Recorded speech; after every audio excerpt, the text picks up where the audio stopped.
আমার কোরআনের আয়াতকে মিথ্যা বলে ভেবেছিলে, তোমরা আমার কোরআনের আয়াতকে মিথ্যা বলে ভেবেছিলে, এই জন্য এই কারণে আমি আল্লাহ তোমাদেরকে জাহান্নাম দিব।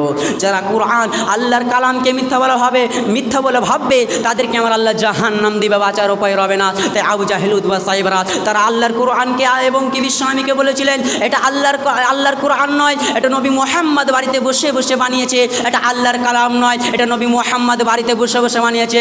আল্লাহ তাবারক ওয়া তাআলা তাদেরকে বলছেন, হে মুজরিমের দল, হে মুশরিকের দল, হে বেঈমানের দল, তোমরা যদি দাবি করো নবী মুহাম্মদ এই কোরআনকে বাড়িতে বসে বসে বানিয়েছে, তোমরা একখানা কোরআন এরকম বানিয়ে দেখাও এবং কি তোমরাও একখানা কোরআন বানিয়ে দেখাও। আল্লাহ তাবারক ওয়া তাআলা তাদের জবাব দিচ্ছেন কোরআনের ভিতরে, ওয়া ইন কুনতুম ফি রাইবিম মিম্মা নাযালনা আলা আবদিনা ফাআতু বিসূরাতিম মিন মিসলি ওয়াদউ শুহাদা।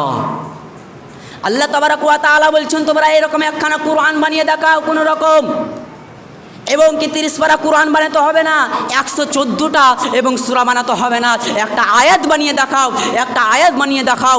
ইন কুনতুম সাদিকিন, যদি তোমরা পরিচিত সত্য হয়ে থাকো। পৃথিবীর কেউ কোরআন বানাতে পারেনি, ভবিষ্যতেও পারবে না, এরই নাম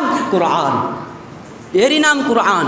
তাই আল্লাহ বলছেন তোমরা এই কোরআনকে সন্দেহ করবে না, এই কোরআনকে অবজ্ঞা করবে না, এই কোরআনের উপরে ঈমান। আল্লাহ তাবারক ওয়া তাআলা সূরা বাকারার মধ্যে বলছেন, ওয়াল কিতাব, আমার আসমানি কিতাবগুলির উপরে যেমন ধরলেন কোরআন, এই কোরআনের উপরে ঈমান,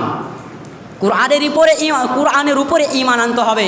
তাই আল্লাহ তাবারক ওয়া তাআলা বলছেন কিয়ামতের এবং কি যারা কোরআনকে মিথ্যা বলে ভাবে আমি আল্লাহ তাদেরকে জাহান্নাম দেব, বাঁচার উপায় রবে না, কোনো বাঁচার উপায় রবে না। তাফসিরে আবু বকর জাকারিতে লেখা আছে, তখন এই মুশরিকের দল, বেঈমানের দল বলবে, আল্লাহ এই গুনাহগুলি আমরা করি নাই, এই শিরকগুলো আমরা করি নাই, তোমার ফেরেশতা বানিয়ে লিখেছিল।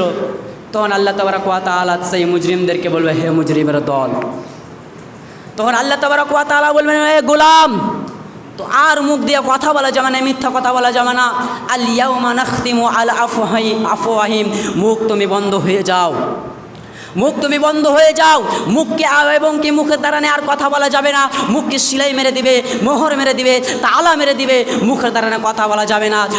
আল্লাহ তাবারক ওয়া তাআলা বলছেন, যে ব্যক্তি এই মুখ দিয়ে মিথ্যা কথা বলবে আমি আল্লাহ তার মুখে সিলাই মেরে দেবো, মোহর মেরে দেবো, তালা মেরে দেবো, আর মুখ দিয়ে কথা বলা যাবে না, আর মিথ্যা কথা বলা যাবে না। তখন আল্লাহ তাবারক ওয়া তাআলা হাতের জবান খুলে দিবে,